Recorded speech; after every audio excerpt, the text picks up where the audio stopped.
I've never seen an area grow in population like this one has over the last 20 years.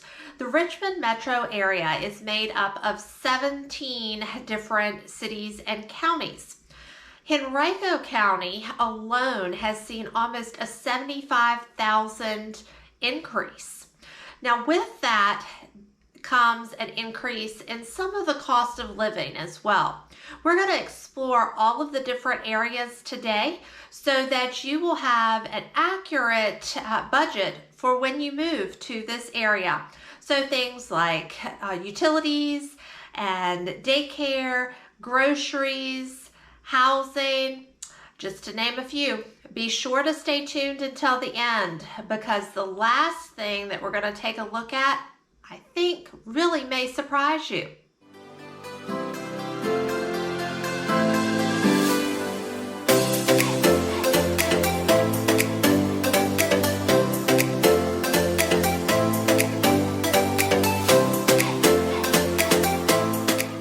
Hey y'all, I'm Holly. If you want to know everything about what it's like to work, live, and play in RVA, well, you have come to the right place. Be sure to subscribe and click on the bell so you'll receive notifications each time I upload a new video, which will be about twice a week. I have people reaching out to me on a regular basis who are thinking about moving to RVA or maybe just have questions, and I love hearing from y'all. Give me a call or shoot me a text at 804-380-6041 or send me an email, whichever is most convenient. So today I'm just going to go down the list here and we are going to talk about cost of living in this area. Things that might catch you off guard to things that you might want to be budgeting for when you are planning your relocation to the RVA. So when we're talking about cost of living indexes, we are looking at information from Best Places, and on average for the United States, it's 100. So anything less than 100 is below the national average. Anything higher than 100 is above the national average. Richmond as a whole is at about 95.1%. So it's lower than the national average in general, but we're going to break it down starting with utilities. Utility costs are at 98.9, and that, again, that's out of 100. In the Richmond Metro, you have electricity, gas, water, sewer, and they're the things we're going to touch on today in terms of utilities. Your electric is through Virginia Dominion Power typically. And really it's going to depend on how energy efficient your home is, as well as the types of fuel that's heating or cooling your home. So if you have electric baseboards or electric heat pump that you are using in the wintertime to heat your home, then obviously your bills are going to be a little bit more expensive. It also depends on how you are heating your water. Are you using an electric hot water heater, a gas hot water heater, a tankless that's powered by electric or gas? So those are all things to keep in mind when you're house shopping to determine which might be the best for you. The good news is that over the years, my electric bill really has not increased all that much. It's increased slightly each year, but has remained pretty consistent. In terms of gas, same thing applies. You'll see gas furnaces here that heat the homes during the winter. And you'll see gas hot water heaters. You'll see gas fireplaces. So that may be another thing to really factor in when you are weighing your options on homes. Some homes you might even see heated by oil heat, which is an added expense above and beyond some of your other utilities that you would pay. Your water and sewer are typically provided by the locality that you are living in. You will see some well water and some septic systems out in the more rural areas, so you don't have the every so often bill that's coming in, but you have other expenses to maintain either the well or the septic, so keep that in mind too. Another thing that really helps with your heating and cooling cost is the moderate climate. You really only have a couple months of your extreme hot weather and a couple months of your extreme cold weather. During the fall and the spring, the other 8 months out of the year, you can really get by with not running much of anything. Next, let's talk about one of my favorite topics, and that's dining out. Richmond has a variety of different local restaurants as well as some national chains for you to choose from. On average, I'd say to plan for a meal of about $15. Of course, lunch and breakfast might be a little bit less expensive than dinner, but on average, that should get you in the right ballpark. If you are looking for a special place to try or a particular type of food, let me know. I'm always excited to help point you in the right direction of some of those great local spots. One of my favorite is just out here in Glen Allen, and it's an Italian family-owned restaurant, has phenomenal food. You really cannot go wrong with anything on that menu. And of course, the alternative to eating out is eating in. And to eat in, you need those groceries. So let's talk about groceries and grocery store options here in RVA. There are a variety of different grocery stores around the area. For example, right here in Shore Pump, you have within about 3 miles of one another a Whole Foods, Trader Joe's, Tom Leonard's, Publix, Food Lion, Kroger's, Wegmans, Aldi, and Lidl. You can certainly take advantage of their weekly specials and go to each one, and don't forget those coupons that you can find either online or in the newspaper on Sundays. Now, you also have the option for those big box retailers, your Costco's, your Sam's Clubs, your BJ's. They are also in this area in various different parts of town.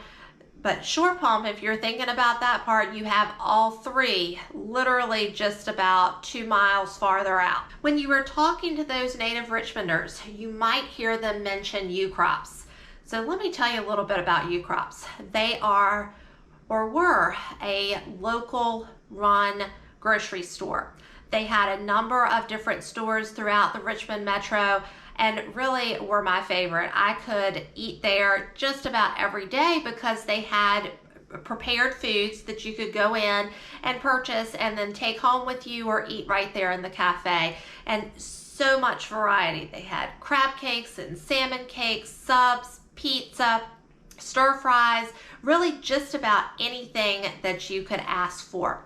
They closed about 10 years ago or so, all of their stores. They still put some products in some of the other like Kroger's and Publix stores, Food Lion, so you might see them on the shelves in those stores. Just recently though, they reopened a smaller market type store. They no longer have your groceries, your boxes of mac and cheese and spaghetti sauce and that sort of thing, but you can still get some of their prepared foods in their market store. Well, when U-Crops closed down, for a while there, everybody was really missing that kind of family grocery store experience with so much variety. But the good news was a few years ago, Wegmans opened, and Wegmans is the closest thing, in my opinion, that you can get to U-Crops. With, again, their family philosophy being family run, but they also have all of their prepared foods there. They do offer some U-Crops foods as well. They have a bakery with all sorts of fresh pies and cakes, muffins, breads, and cookies. Anything that you can think of to satisfy that sweet tooth, I'm sure they will have in their stores. They even have seasonal items. Just today I was in Wegmans and they had the best looking peach muffins and peach bread. Now, in years past, this has definitely been one of my very favorite items that they have available. They're always so fresh and flavorful. You really feel like you're biting into a fresh peach with a little bit of sugar and spice mixed in. If you haven't already done so, be sure to click on the like button below. Also, let me know in the comments if there's a particular topic or area that you would like for me to explore for you. Next, let's take a look at high-speed internet and cable. Again, it's not too far off of the national average, and there are several different service providers here in the Richmond Metro. It just depends on what area you're in as to which one is available. Oh my goodness, you can pay, in some cases, more for internet and cable television than you can for all of your other utilities. So really be on the lookout for those special introductory deals that you can find with the various different providers around town. There are several different options. Of course, the farther you go out, the fewer options you have. And in some areas, you're not going to find high-speed internet. You might have to go with a cell phone or satellite option. So do your research, and of course I am there to help you navigate the various different offerings within the area where you find your ideal home. Gasoline is another expense that you will want to consider. Of course, they can fluctuate. In Richmond, we are seeing gasoline prices that are quite a bit lower than some other areas of the country, but still they're higher than they have been in the last year. We're looking at just under $3 right now for both gasoline and diesel. So this is something that you will want to think about in terms of proximity of your home to your place of employment. When the gas prices go up a little bit higher, which they may, you might not want to be driving from the farther counties to downtown Richmond. You may want to stay within the more immediate localities. There are, of course, some more cost-effective places to get gasoline. There are Costco's around this area where you can typically get a little bit of a discount. There are lots of Wawas and Sheetses, and then some 7-Elevens and Exxons, and of course your Citcos and those sorts of things as well. There are also apps that track the gas prices to help you find the most cost-effective. Another thing that has really caught my clients off guard that are relocating to RVA are the daycares. Now, daycare is just below the national average expense again, but here in RVA, there are extensive wait lists. So when you start thinking about moving to the area, this is something else that you really want to explore. There are a number of different options, everything from public to private to church-sponsored daycare facilities, even in-home providers. But you want to do your research and get on those wait lists, especially if you are interested in some of the more popular options around town. Another topic related to transportation is the GRTC bus system. So if you are thinking about taking the public buses to and from work, you'll want to budget in your bus fare. For one-way ticket could be up to about $6. Of course, they also offer some weekly and monthly options as well that are a little bit more cost effective. And it also depends on your route. So if you take a shorter route, it might be less than that, but just kind of budgeting worst case scenario. If you are planning to commute from Chesterfield County or some other areas further south, then you may have to pay toll roads. The tolls can range anywhere from about 25 cents on up to 75 cents, which you might think, well, that doesn't really seem like a lot. But consider the fact that you may have to go through a number of different toll booths to get from your home to your office and back. So that's something to budget in. You could get something that's called an Easy Pass that it sticks on your windshield, and as you go through the toll booth, it automatically reads the little box that's on your windshield and deducts the amount from your account, but you're still paying a fee to get to where you need to go. There are, of course, other roads that you could take to go around the tolls. It just might be a little bit farther and take you a little bit longer. Okay, so 2 more topics to go. Don't forget to stay tuned until the end because that one really does throw my clients for a loop if they haven't budgeted for it. Next, we're going to talk about housing prices. The average house cost about $350,000 in the Central Virginia area. The nice thing about the Richmond Metro, though, is that there is such a variety. Literally something for everyone's budget.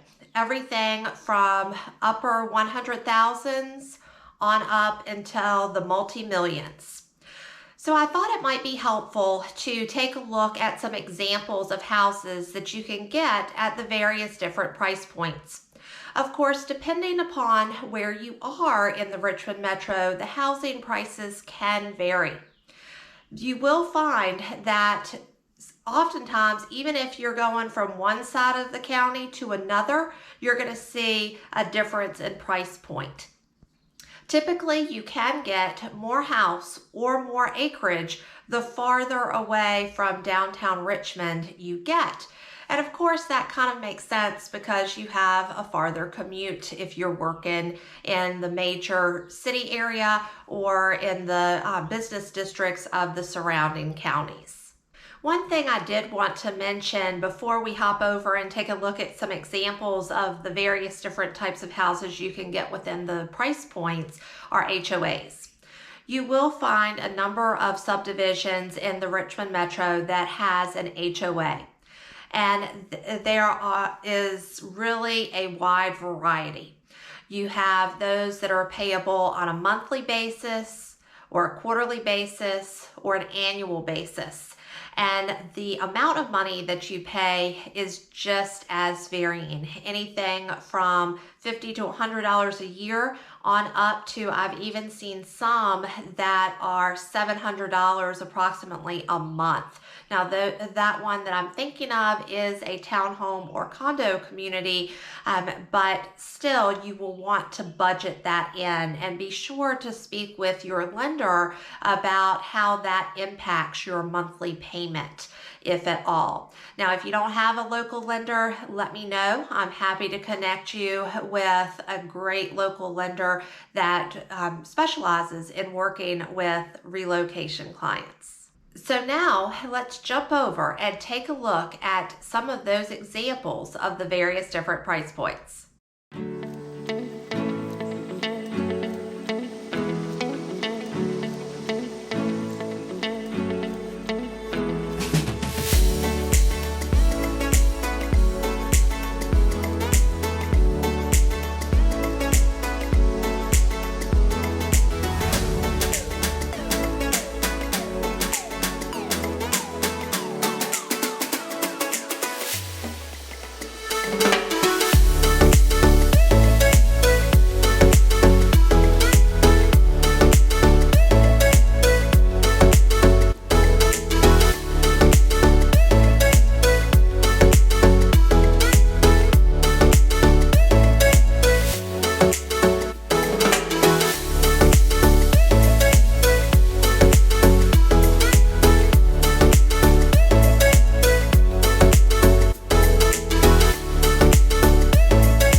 So let's talk about taxes. This may be something very different than what you're used to depending on where you're moving from.